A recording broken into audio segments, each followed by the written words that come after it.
Bonjour à tous et bienvenue. Merci de nous rejoindre pour ce webinaire de rentrée consacré aux travailleurs expérimentés. On va faire un petit point sur la future loi en préparation.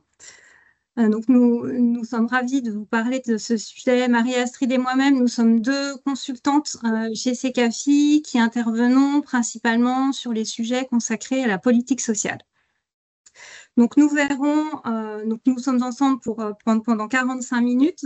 On consacrera un temps en fin de présentation pour répondre à vos questions. Donc on vous invite à intervenir, interagir au fur et à mesure dans le chat et on répondra à vos questions en fin de présentation. Et à l'issue du webinaire, on vous enverra également le support. Et si on n'a pas le temps de répondre à toutes les questions, s'il y a des questions un petit peu techniques qui nécessitent des réponses un petit peu plus longues, on vous répondra lorsqu'on vous enverra le support. Voilà. Donc aujourd'hui, on va parler des travailleurs expérimentés. On reviendra sur les enjeux, le contexte. Ensuite, on parlera du contenu du projet de loi et on terminera par aborder le champ de la négociation et comment vous, IRP, vous pouvez vous saisir du sujet. Alors, on va vous épargner, si on veut revenir un peu sur les enjeux, sur l'historique, on va vous épargner l'historique des différentes réformes des retraites, parce qu'on n'aurait absolument pas le temps. Des réformes visant à repousser l'âge de départ en retraite à taux plein ou d'allonger la période requise de cotisation. Mais ce qui me paraissait important de noter et puis d'évoquer avec vous, c'est qu'en parallèle de ces réformes, il n'y a pas eu d'inscription dans le dialogue social obligatoire d'entreprise du sujet relatif à l'emploi des travailleurs âgés, travailleurs seniors, travailleurs expérimentés jusqu'à aujourd'hui compris. C'est un sujet, alors il n'y a pas eu d'inscription modulo la période du contrat de génération, mais aujourd'hui c'est un sujet qui demeure un sujet facultatif de négociation de la GEPP. Et du coup, on retrouve deux éléments. D'abord, qu'on retrouve des mesures relatives à l'emploi des seniors dans une très grande diversité d'accords, dans des accords généralistes, des accords large spectre, accords GEPP, forcément, accords sur la qualité de vie et les conditions de travail, la diversité, la formation, ou sur des accords plus thématiques, plus ciblés sur le télétravail, le compte épargne-temps, le temps de travail, ou encore, troisième catégorie d'accords, sur des accords qui organisent les sorties d'emploi, que ce soit des mobilités externes ou des départs anticipés à la retraite. Alors, si on voulait commencer par évoquer ce point, c'est parce qu'en fait, le sujet de l'emploi des seniors, c'est un sujet qui n'est pas familier dans le dialogue social, ou du moins qui peut être familier de certains uniquement sous l'angle de l'aménagement des fins de carrière et de l'anticipation des départs. Mais sur les autres champs, c'est un sujet qui a finalement peu l'occasion d'être abordé dans les entreprises. Et puis, si on liste d'autres types de difficultés à traiter du sujet dans le cadre de la négociation collective, c'est qu'il renvoie à des sujets extrêmement techniques. Alors, on parle de rachat de trimestre, on parle de mécénat de compétences, on parle de retraite progressive, de réduction progressive d'activité. C'est des sujets extrêmement techniques et dont il est complexe de se saisir. Et puis, un autre point de difficulté, c'est que pour lancer la négociation, il faut partir d'un diagnostic. Et aujourd'hui, les indicateurs qui sont requis dans la BDESE n'imposent pas de dispersion par tranche d'âge ou par tranche d'ancienneté. Et donc, il est très compliqué pour vous, généralement, d'avoir un état des lieux de la situation d'emploi, de santé, de conditions de travail des salariés en fonction de l'âge, puisque ce seraient des éléments volontairement partagés par l'entreprise, par l'employeur, ce qui n'est pas toujours le cas. Alors, quand même, une petite note positive, donc dans ce contexte qui est assez peu propice, là, dans cet état des lieux qui est assez peu propice à la négociation collective, on peut noter quand même que depuis la dernière réforme des retraites et surtout depuis la conclusion de l'accord national interprofessionnel sur le sujet fin 2024, il y a eu quand même une assez forte médiatisation du sujet de l'emploi des seniors à la faveur donc de cette année, à la faveur du conclave, même s'il n'a pas abouti, qui s'en est suivi, de la grande concertation voulue par la ministre du Travail, ce qui a permis à minima de mettre un peu plus dans le débat public le sujet de l'emploi des travailleurs expérimentés, des travailleurs seniors. Je vais laisser la main à Amélie qui va peut-être revenir brièvement sur les grands enjeux. Effectivement, comme vient de l'évoquer Marie-Astrid, on assiste aujourd'hui à une médiatisation plus importante du sujet parce que on a une certaine prise de conscience des enjeux à la fois sur le plan macroéconomique, sur le plan des entreprises, des organisations et puis sur le plan individuel pour les salariés. Au niveau plus macroéconomique, on a un certain nombre de statistiques qui sont mises sur le devant de la scène, reflétant un sous-emploi des salariés de plus de 55 ans. Par exemple, si je veux vous donner quelques chiffres, seulement 60% des personnes âgées de 50 à 64 ans sont en emploi aujourd'hui, ce qui est inférieur à la moyenne des pays de l'Union européenne. Et ça, ce sont les derniers chiffres de la DARES publiés fin juillet. Également un problème de santé physique et psychologique des salariés expérimentés avec un niveau d'absentéisme supérieur, notamment concernant la durée d'absence. Les salariés seniors ont des durées d'absence plus longues que les autres salariés, par exemple 37 jours pour les plus de 55 ans. À titre de comparaison, pour les moins de 30 ans, c'est moins de 20 jours. Et puis un enjeu important de compétences, notamment pour en matière d'appariement sur le marché du travail pour faire coïncider les besoins par rapport aux compétences. Au niveau des organisations, des entreprises, il y a toujours des stéréotypes qui sont bien ancrés par rapport aux travailleurs seniors. Également, un possible désengagement des salariés en deuxième partie de carrière, un manque de dynamique professionnelle, un manque de projection et d'évolution de carrière qui peut être offert. Un impact également sur l'égalité professionnelle en matière de progression, de trajectoire, et un manque de valorisation, de reconnaissance et de sécurisation des compétences. Et puis, au niveau individuel, on a une baisse de la capacité d'accès au marché du travail à partir de 45-50 ans. On a une proportion des demandeurs d'emploi de plus de 50 ans qui est plus importante, 27% en 2024. Et puis, l'âge de 56 ans est présenté comme l'âge pivot à partir duquel le taux d'accès à un emploi durable recule par rapport à 50 ans. Une transition qui peut être complexe entre la vie professionnelle et la vie de retraité, avec un état de santé qui est possiblement dégradé au moment du passage à la retraite, et puis un manque de reconnaissance vécue en deuxième partie de carrière.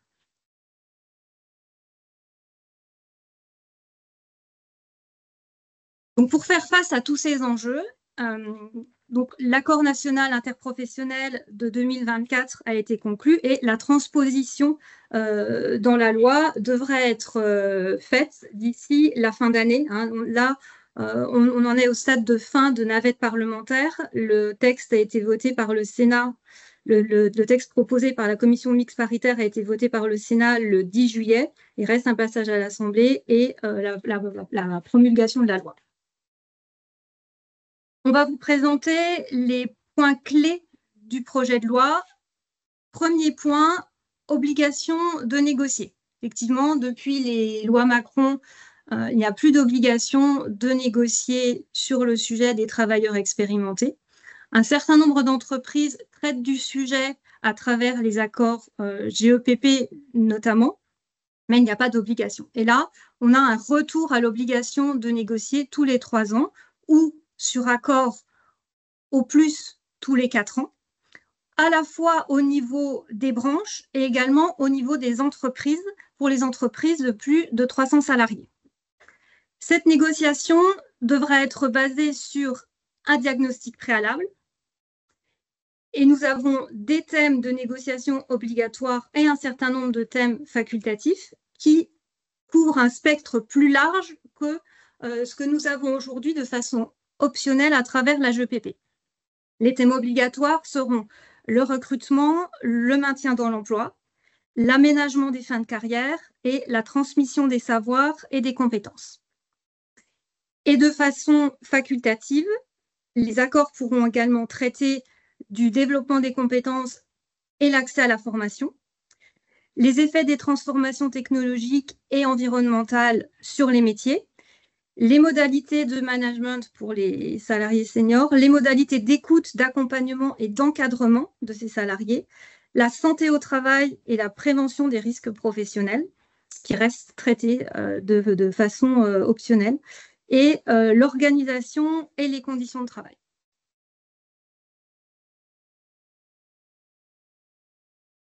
Troisième point, au-delà de l'obligation de négocier, les entretiens professionnels sont également revus. Aujourd'hui, l'entretien professionnel, qui est obligatoire tous les 2 ans, est renommé entretien de parcours professionnel et passe à 4 ans. Et le fameux entretien des 6 ans passe à 8 ans, avec des thématiques plus spécifiques, plus détaillées et renforcées par rapport à ce qu'on peut avoir aujourd'hui. Est également instauré l'entretien de mi-carrière, donc un entretien qui se fera à 45 ans dans la lignée de la visite médicale obligatoire de mi-carrière. Donc depuis 2021, une visite médicale est obligatoire pour les salariés de 45 ans. Dans les 2 mois qui suivent cette visite médicale, interviendra l'entretien de mi-carrière qui devra traiter de l'aménagement et de l'adaptation éventuelle du poste de travail, de la prévention et de la situation d'usure professionnelle, et puis des besoins de formation, des soins de mobilité, des souhaits de mobilité et de reconversion. Et puis un troisième entretien nouveau, entretien de fin de carrière, qui lui devra intervenir 2 ans avant les 60 ans, donc à partir de 58 ans, pour traiter plus spécifiquement des conditions de maintien dans l'emploi et des possibilités d'aménagement des fins de carrière. On reviendra un petit peu plus tard sur le dispositif d'aménagement des fins de carrière, et notamment de la retraite progressive. Quatrième et avant-dernier point, la création d'un CDI senior de façon expérimentale, qui est appelé contrat de valorisation de l'expérience, qui permet aux employeurs de connaître la date prévisible de départ à la retraite du salarié. Donc, ça incite à l'embauche de salariés seniors, puis ça permet la possibilité de mettre le salarié à la retraite d'office à l'âge, dès qu'il a atteint l'âge légal de départ à la retraite à taux plein. Et puis, ça les exonère également de la cotisation patronale versée au titre de l'indemnisation de départ à la retraite. Donc ça, c'est une mesure expérimentale pendant 5 ans. Et puis, dernier point, donc la retraite progressive avec une retraite progressive qui passe à 60 ans, la possibilité de demander une retraite progressive à 60 ans. Aujourd'hui, c'est 62 ans. Donc ça, c'est entré en vigueur au 1er septembre 2025. Donc ça, c'est déjà effectif, la possibilité donc, de demander une retraite progressive à 60 ans et avec des justifications de l'employeur qui sont renforcées par rapport, enfin des justifications de l'employeur en cas de refus qui sont renforcées par rapport à ce qui est demandé aujourd'hui. Et puis, on a toujours, au-delà de cette possibilité-là, la possibilité de négocier au sein de l'entreprise des conditions plus favorables lorsqu'on est en retraite progressive. On pense notamment aux cotisations qui pourraient se faire sur la base d'un taux plein ou la compensation d'une partie de la perte de rémunération. Et puis, il est également possible, à travers la nouvelle loi, de mobiliser une partie de l'indemnité de départ à la retraite pour compenser une perte de rémunération.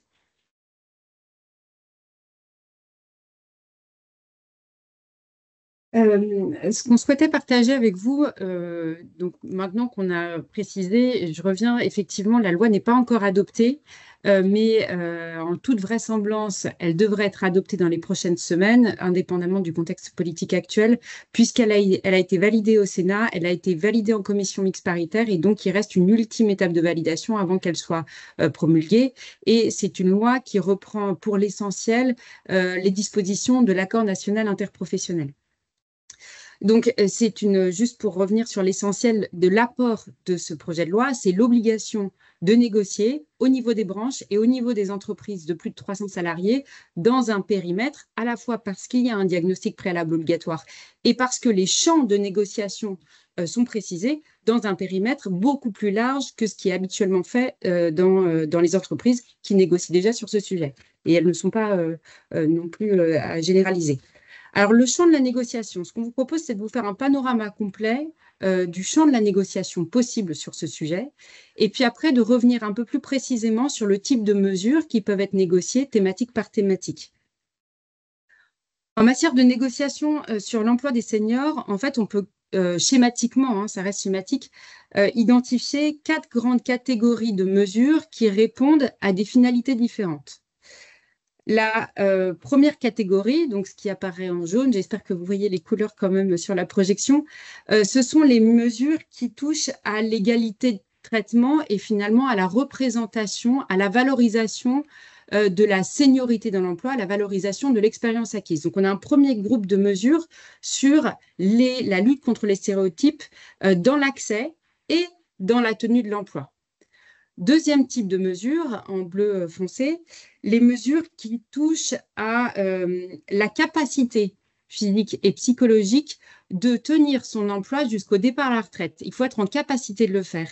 Et donc, on va voir des mesures qui vont permettre de prévenir la pénibilité du travail. Alors, prévenir, ça veut dire que ce n'est pas pour compenser, c'est pour travailler sur jouer sur les conditions de travail pour avoir des salariés qui demeurent en bonne santé jusqu'à l'âge de départ en retraite. Et puis, ça va nécessiter qu'il y ait un suivi spécifique de cette population sur son état de santé physique et mental. Donc, lutter contre les stéréotypes et garantir une égalité dans l'accès et dans la tenue de l'emploi, permettre, deuxième type de mesure, d'être en capacité physique et psychologique de rester en emploi. Troisième type de mesure, une fois qu'on est en capacité, il faut aussi avoir envie de rester en emploi jusqu'au départ en retraite. Et donc, on a des catégories de mesures qui visent à reconnaître l'expérience, reconnaître les salariés détenteurs d'expertise et dynamiser les parcours de carrière, les parcours professionnels jusqu'à la fin, jusqu'au départ en retraite. Et puis, on a une quatrième catégorie de mesures qui, celles-ci sont peut-être plus facilement approchées, enfin couramment approchées, c'est les mesures qui assurent pour les salariés comme pour l'entreprise une transition optimale de la vie professionnelle à la vie en retraite. Et donc là, on va avoir des mesures qui organisent la transmission, donc qui vise à préserver finalement les compétences et à éviter qu'il y ait un départ des compétences en même temps que le salarié, et puis à aménager les fins de carrière pour prévoir finalement une pente douce entre la vie professionnelle et la retraite. Une fois ce panorama présenté, ce qu'on peut faire, c'est revenir sur chacune des 4 catégories pour vous dire ce qui peut se négocier. Alors, on ne va pas faire une revue exhaustive, on n'aurait absolument pas le temps. Et puis, ça dépend des caractéristiques spécifiques de chaque entreprise et des enjeux spécifiques que vous avez dans chaque entreprise. Là, ça va pas non plus on ne peut pas non plus faire une formation. Donc là, on va juste vous citer quelques exemples. Et puis, c'est plus pour illustrer la diversité des mesures qui sont négociables, montrer le champ de négociation possible et puis aussi peut-être mettre en évidence qu'on n'est pas que sur des mesures qui nécessitent énormément de moyens. Donc, il y a des mesures qui sont certainement coûteuses pour l'entreprise, mais il y a des mesures aussi qui sont à la portée finalement d'entreprises avec un peu moins de moyens. Alors, première catégorie de mesures, donc là, ce sont les mesures qui visent à agir sur les représentations liées à la seniorité et puis assurer l'égalité de traitement. Donc, on aura un premier type de mesure que vous avez peut-être déjà négocié, ce type de mesure, dans les accords égalité professionnelle. C'est les mesures qui visent à favoriser l'accès à l'emploi de salariés âgés. Donc, de s'assurer qu'il n'y aura pas de discrimination à l'emploi de candidats en fonction de leur âge et de s'assurer que la sélection va se faire exclusivement sur la base des compétences détenues et qu'il n'y aura pas de prise en compte de l'âge des personnes. Donc, on va retrouver des dispositions assez classiques. S'il est possible dans les accords de prévoir de fixer des objectifs de recrutement, donc 20% des recrutements devront concerner des salariés de plus de 45, de plus de 50 ans par exemple. d'intégrer ces objectifs dans le cahier des charges des cabinets de recrutement et des cabinets d'intérim, travailler sur les conditions de la non-discrimination, que ce soit la formation des managers, des équipes RH en charge du recrutement notamment. Et puis, il y a toujours la possibilité aussi d'élargir les canaux de recrutement, si on a l'habitude de recruter par le biais des contrats en alternance, de diversifier les canaux de recrutement et pourquoi pas de se poser la question d'élargir à des canaux de recrutement davantage portés sur la diversité, voire sur des salariés expérimentés. On a deuxième type de mesure, donc qui ne vise plus l'accès à l'emploi de tous les salariés, mais d'assurer une égalité de traitement dans l'emploi, quel que soit l'âge, quelle que soit l'ancienneté des salariés dans l'entreprise. Et on a un premier niveau de mesure pour s'assurer qu'il y a une égalité de traitement, il faut pouvoir l'objectiver. Et pour l'objectiver, c'est bien d'avoir quelques indicateurs. Donc, ça peut être des indicateurs quantitatifs qu'on va suivre, ou ça peut être aussi un recueil de la perception des salariés par le biais d'enquêtes internes. Les indicateurs, on vous cite quelques exemples là, on en aurait plein d'autres et on en a plein d'autres, mais c'est plus pour illustrer et pour manifester que ça se négocie, qu'on le retrouve dans les accords. Et tous les accords qui sont cités ici, petite parenthèse, ce sont des accords qui ont été conclus depuis 2024 pour s'assurer qu'on est sur la même réglementation en vigueur. Et donc, par exemple, chez Engie, ils ont mis en place un index senior interne avec un suivi des taux de promotion, un suivi des taux d'augmentation, un suivi des taux de mobilité, de l'accès à la formation en tenant compte de l'âge.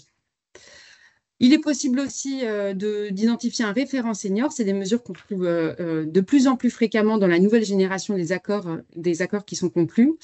De former les managers, ça peut être les former au management intergénérationnel, par exemple. Ça peut être les former aussi aux dispositifs existants dans l'entreprise qui concernent les salariés expérimentés. Il peut y avoir des formations et des sensibilisations des salariés aux stéréotypes et aux biais inconscients, parfois sans avoir même conscience d'avoir un traitement différencié en fonction de l'âge. On l'a. Ça peut être par la constitution d'équipes intergénérationnelles.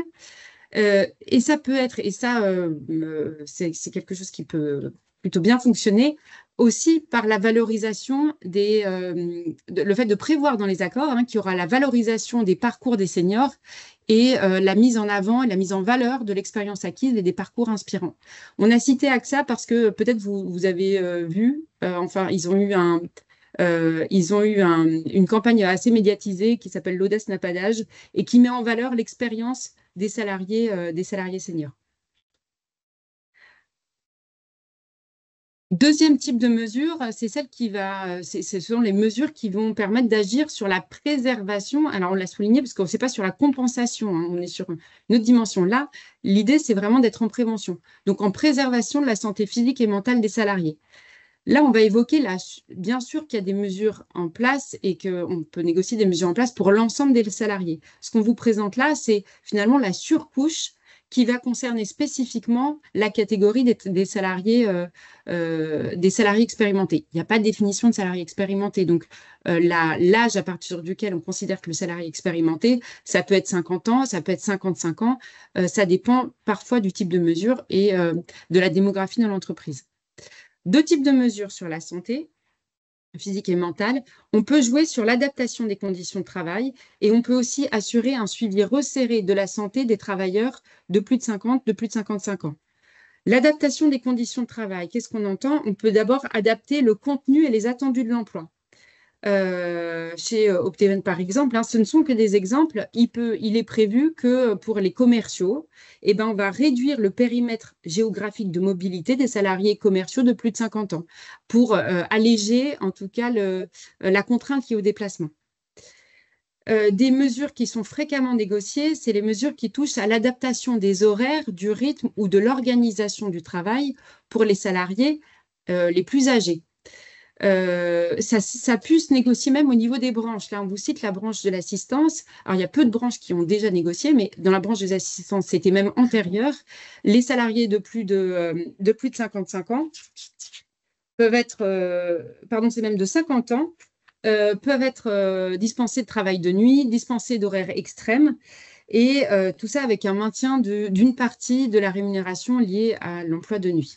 On a ça au niveau de la branche de l'assistance, mais on a ça dans pas mal d'entreprises. Là, je vous citais aussi l'accord qui vient d'être conclu chez JPF, donc on est dans l'énergie, où les salariés de plus de 55 ans cette fois, sous condition d'ancienneté, qui travaillent en équipe alternante, peuvent être dispensés, peuvent demander à passer en horaire de jour et à ne plus faire d'horaire de nuit. Et s'ils continuent à faire des horaires de nuit, ils n'en font plus que 4 au lieu de 5, mais payés 5, pour faire court.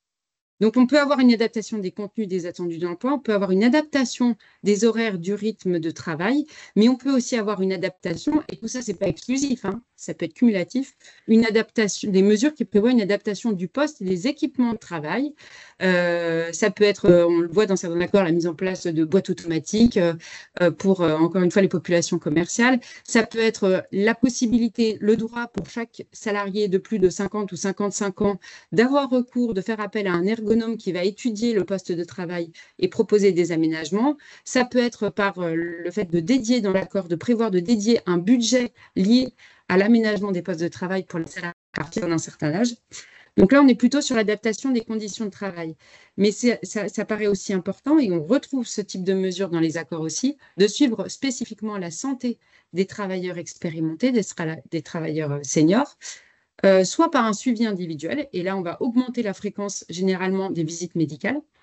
On vous cite l'exemple de PepsiCo qui prévoit un check-up santé pour tous les salariés à partir de 50 ans. Donc, ça peut être un suivi individuel. On va augmenter la fréquence du suivi médical individuel des salariés à partir de 50 ou 55 ans. Ça peut être un suivi collectif. C'est le cas c'est une mesure qui est prévue dans un accord chez Safran, où il y a un observatoire, l'observatoire Everest, qui va suivre les indicateurs de santé des salariés de plus de 50 ans et qui va les comparer aux indicateurs de santé des salariés de moins de 50 ans. Et ce sera suivi au niveau des entités, ce sera suivi aussi au niveau du groupe. Et puis, il peut y avoir aussi au niveau de la santé des actions collectives qui visent à préserver la santé. Donc, c'est pareil, on est en surcouche, hein, c'est en plus des actions qui peuvent être prévues pour l'ensemble des salariés, des actions collectives, mais qui vont concerner des problématiques de santé auxquelles les salariés seniors sont peut-être davantage confrontés. Et là, on vous a mis l'exemple de l'aéroport, de l'accord qui a récemment signé dans l'aéroport Côte d'Azur, qui prévoit des cycles d'ateliers pour les plus de 55 ans sur les troubles du sommeil, sur l'équilibre alimentaire, sur l'activité physique. Donc, des ateliers qui visent à préserver la santé des salariés les plus âgés. Troisième type de mesures, c'est celles qui vont être non plus sur la santé, mais sur l'envie de travailler et sur la dynamisation des parcours professionnels. Alors, toujours, c'est intéressant quand même d'avoir dans les accords des indicateurs. Et donc, ça peut paraître quand même intéressant d'avoir un premier niveau de mesure sur les indicateurs qu'on va suivre, parce qu'encore une fois, ils ne sont pas prévus dans la BDESE, ils ne sont pas de droit. Hein. Des indicateurs qu'on va suivre pour objectiver la dynamique professionnelle des salariés de plus de 50 ou de plus de 55 ans par rapport aux moins de 50 ans ou moins de 55 ans sur le taux de mobilité, le taux d'accès à la formation, sur le taux de promotion, sur le taux d'augmentation, de salariés augmentés. On n'est pas sur le pourcentage de salaire, hein, mais on est sur la part des salariés de plus de 50 ans qui seront augmentés par rapport aux moins de 50 ans, parce qu'on voit assez classiquement que ces indicateurs, généralement, ils se dégradent en fonction de l'âge. Donc, intégrer ces indicateurs. Deuxième type de mesure là-dessus, prévoir des temps d'échange spécifiques sur le parcours des seniors. Alors, il va y en avoir une fois que la loi sera promulguée à mi-carrière et à 58 ans, mais rien n'interdit d'en prévoir plus fréquemment ou d'étayer le contenu de ces échanges. Il peut y avoir des mesures qui vont faciliter l'accès à la formation de ces salariés expérimentés. Alors, en fait, très généralement, nous, quand on fait nos expertises politiques sociales, on voit que les indicateurs d'accès à la formation, que ce soit le taux d'accès où le volume d'heures de formation moyen par salarié, il décline à partir de 45 ans. Et ce n'est pas forcément parce qu'il y a un problème de discrimination, ça peut être aussi parce que les salariés demandent moins de formation. Et s'ils demandent moins, il faut se poser la question, ça peut être parce qu'on leur propose moins, les managers les incitent moins à faire des formations, ça peut être parce qu'on ne va pas valoriser l'acquisition de compétences dans leur parcours professionnel. Ça peut être aussi parce qu'il n'y a pas de formation dédiée aux salariés qui sont déjà experts de leur domaine. On aura des formations niveau 1, niveau 2, mais pas au-delà, pas niveau 3, niveau expert. Donc, il peut y avoir des mesures qui visent à faciliter l'accès à la formation, donc à jouer finalement sur les deux différents leviers que je viens d'évoquer, pour s'assurer qu'on a toujours un développement des compétences à partir de 45 à 50 ans, à 55 ans, etc. Il peut y avoir des mesures qui visent à favoriser l'accès au dispositif de bilan et de certification des compétences. Là, on est vraiment sur l'employabilité, sur la préservation de l'employabilité des salariés indépendamment de leur âge. Et par certification des compétences, ça peut être la prise en charge de la VAE, de la validation des acquis et de l'expérience des salariés à partir d'un certain âge, ou la réalisation des bilans de compétences sur le temps de travail avec prise en charge des frais pédagogiques. On peut avoir ça dans les accords.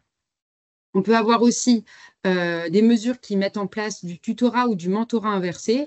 Alors, tout le monde n'est peut-être pas familier. En gros, c'est faire former, constituer des binômes avec des salariés d'une nouvelle génération avec d'une plus ancienne génération pour que les plus jeunes forment, généralement, on est sur du numérique, les plus anciens.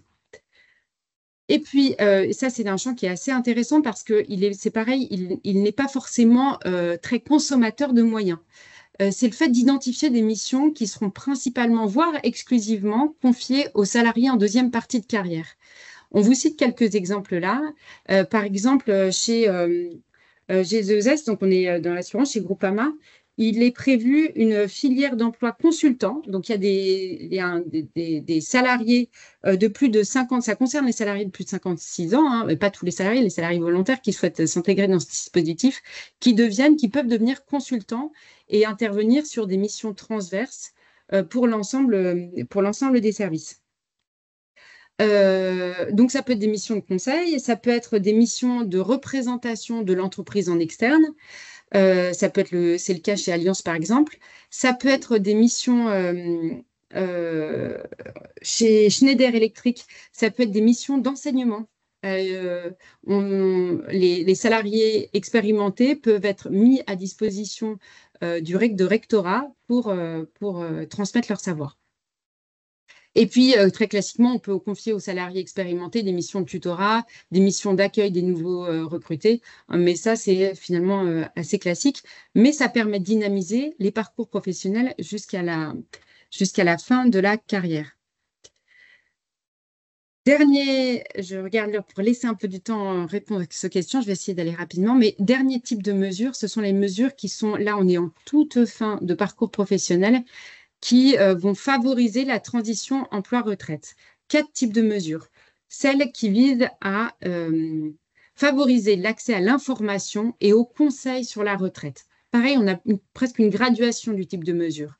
On peut prévoir de former les salariés, de les accompagner, de les informer sur la réglementation et sur les dispositifs en vigueur dans l'entreprise parce que parfois, ils ne sont même pas connus. Il peut y avoir un deuxième niveau d'aide personnalisée des salariés dans l'étude de leurs droits.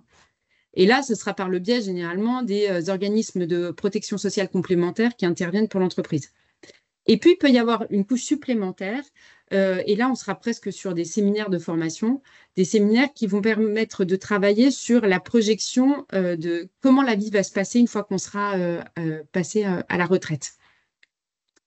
Donc, on a ce premier champ autour de l'information, tant des dispositifs, finalement, tant des derniers temps dans l'entreprise qu'à la sortie de l'entreprise. Deuxième champ de mesures, c'est celles qui vont toucher à l'allègement du travail. On a finalement 2 grandes catégories là. La réduction d'activité. Donc, on n'a pas de liquidation là, on n'a pas de liquidation de droit à la retraite. Hein. C'est une réduction progressive d'activité, finalement un temps partiel qui peut être dégressif et sur lequel il y a plein de choses à négocier. La durée, les différentes formules, le niveau de compensation de la perte de rémunération, parce que assez fréquemment, en tout cas, on voit dans les accords qu'il y a une compensation d'une partie de la perte de la rémunération. Par exemple, je vais te passer à 80%, mais je serai rémunéré 85%. On peut négocier aussi le fait que l'employeur continue à cotiser sur une base taux plein et va prendre en charge les cotisations salariales sur une base temps plein. Donc, il y a la réduction d'activité, mais sans liquidation des droits à la retraite. Et puis, il y a la retraite progressive qui peut être aidée, c'est-à-dire qu'on va aller au-delà du champ du minimum de la réglementation. Avec, pareil, exactement les mêmes leviers que pour la réduction progressive d'activité, on peut négocier notamment une compensation de la perte de rémunération. Troisième dispositif, permettre des départs anticipés, soit par la conversion des indemnités de départ en retraite en temps, donc je ne veux pas d'argent mais je veux partir plus tôt, ou la mobilisation des jours du compte épargne temps pour partir plus tôt. Ça peut être aussi par le biais de la réduction progressive d'activité qui aura été prévue dans l'entreprise, mais où finalement on va travailler un petit peu plus sur la première période pour ne plus travailler sur la deuxième période. Ça peut être par le biais du rachat de trimestre. L'entreprise prend en charge une partie des trimestres à racheter si on n'est pas dans une situation de possibilité de départ à taux plein. Et ça peut être aussi par le biais de congés de fin de carrière, c'est-à-dire qu'on va prévoir que, alors généralement, ça concerne certaines catégories de travailleurs, soit qu'ils aient été touchés par la pénibilité particulièrement, soit qu'ils soient sur des emplois dits menacés. Mais ça peut concerner tout le monde, hein, généralement, c'est plutôt sur certaines catégories de travailleurs. On va leur permettre de partir plus tôt. Et puis, on a, dernière catégorie, les mesures qui vont permettre de reconnaître les salariés avant le départ, au moment du départ et après le départ. Avant le départ, c'est en leur permettant d'organiser la transmission des savoir-faire. Il n'y a rien de pire que de partir sans avoir eu le temps de transmettre. Deuxième, là on aurait beaucoup de choses à dire, mais on fera un autre webinaire peut-être. Hein. Deuxième type de mesure, c'est la reconnaissance lors du départ. Et là, c'est pareil, ça peut être prévu dans les accords. Hein. Le fait d'avoir une reconnaissance financière supplémentaire, on va avoir une majoration de l'indemnité de départ en retraite, mais aussi une reconnaissance symbolique, l'organisation des événements, la présence de la hiérarchie lors de ces événements, la remise de médailles lors des départs en retraite.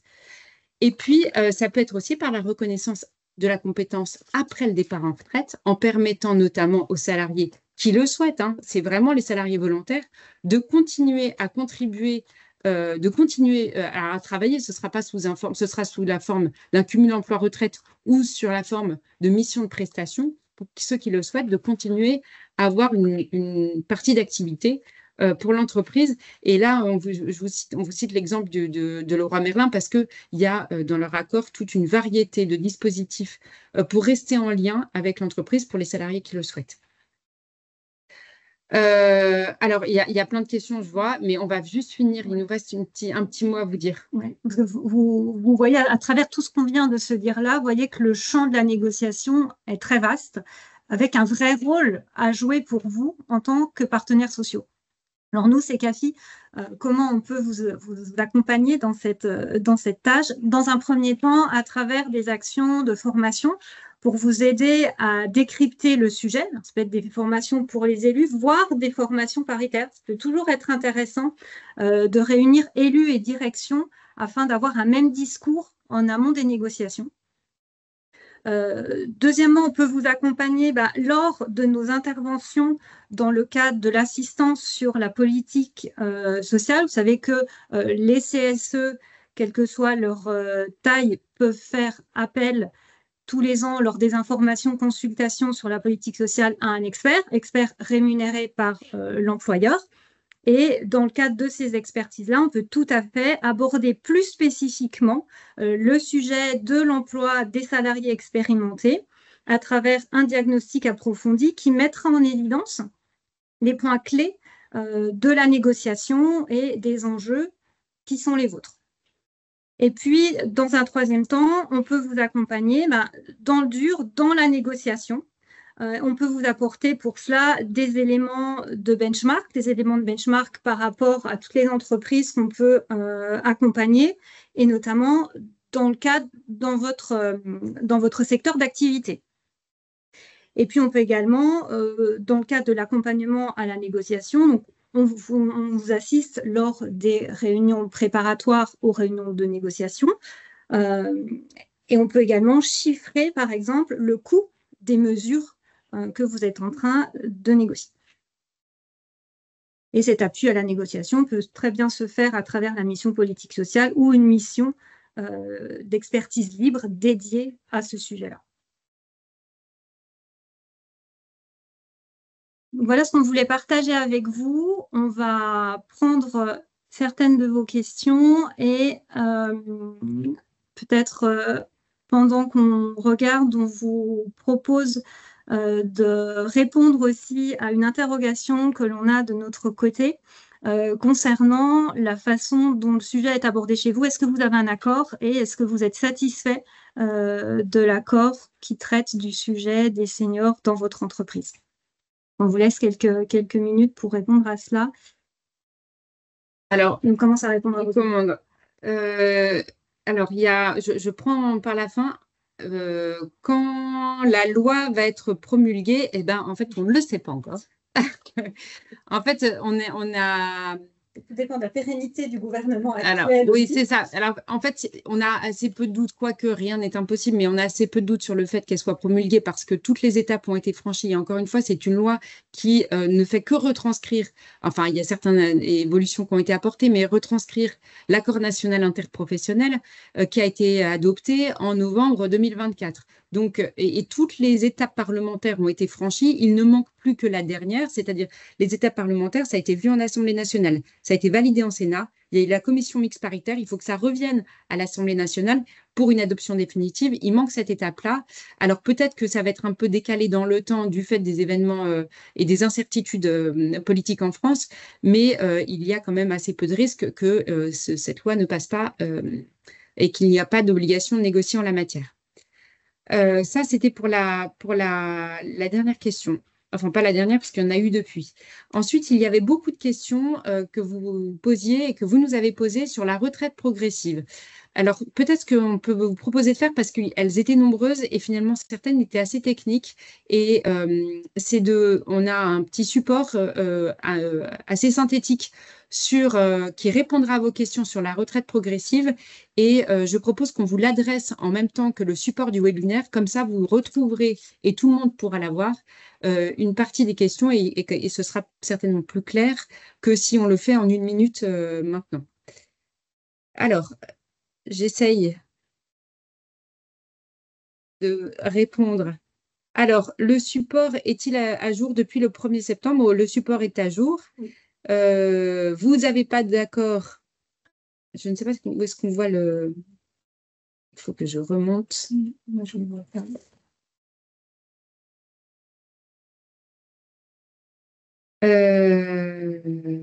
Au début. Oui. Ah, on va regarder les résultats du vote. En tout cas, c'est assez partagé. Il n'y a pas de réponse tranchée. On est plutôt sur un tiers, un tiers, un tiers. En tout cas, si vous avez des mesures, ce qui ressort, c'est qu'elles ne sont finalement peut-être pas assez connues et pas assez communiquées. Et pour un quart d'entre vous, il y a des mesures qui ne sont pas du tout à la hauteur des enjeux. Donc, il y a finalement un double enjeu chez vous. Ça peut être de négociation ou de renégociation dans un périmètre peut-être plus large que l'accord actuel ou que les mesures actuelles qui ont été négociées. Et puis, on a un deuxième enjeu certainement, celui de la communication et du partage des mesures actuellement en place auprès de l'ensemble des salariés. Ça, c'est une vraie difficulté qu'on perçoit, c'est que parfois il existe des choses, mais elles sont disséminées dans plein d'accords et elles ne sont absolument pas connues. Et comme c'est vrai que c'est un sujet hyper technique et très complexe, c'est difficile de s'en saisir s'il n'y a pas une action réellement proactive de l'employeur pour communiquer et puis être en capacité de répondre à la situation individuelle des salariés aussi. Je regarde si on a le temps de répondre. Alors, on a déjà dépassé. Ah, on a des branches, la branche du caoutchouc qui commence à négocier. Oui, les branches sont concernées effectivement par cette obligation de négociation. Il n'y avait que 2 branches avant l'accord national interprofessionnel qui avaient un accord en la matière. Je vous ai cité la branche de l'assistance. Je crois que la deuxième, c'est celle des casinos.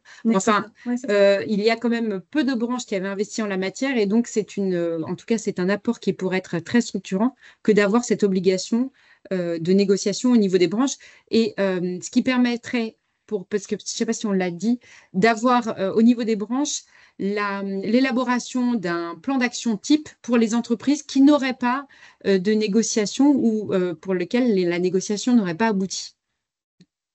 Pour les entreprises de moins de 300 salariés. Alors, comment on évalue ce qui se fait chez Orange par rapport à d'autres groupes? Il y a quand même pas mal de moyens. Donc, ça dépend. En fait, c'est difficilement comparable à des toutes petites structures. À des toutes petites structures qui n'auraient pas le même type de moyens. Après, est-ce que c'est la hauteur des enjeux chez Orange? Là, il faudrait qu'on échange. Donc, ça va me permettre de répondre à une autre question. Qui contacter pour étudier et présenter une formation? Jean-Mathieu, normalement, va vous soumettre une question pour savoir si vous souhaitez qu'on vous rappelle. Et c'est avec grand plaisir qu'on échangera avec vous sur vos besoins, s'il y a des spécificités dans votre entreprise, surtout si vous engagez des négociations ou si vous souhaitez engager des négociations, il est tout à fait pertinent peut-être d'échanger et d'étudier la situation spécifique de votre entreprise.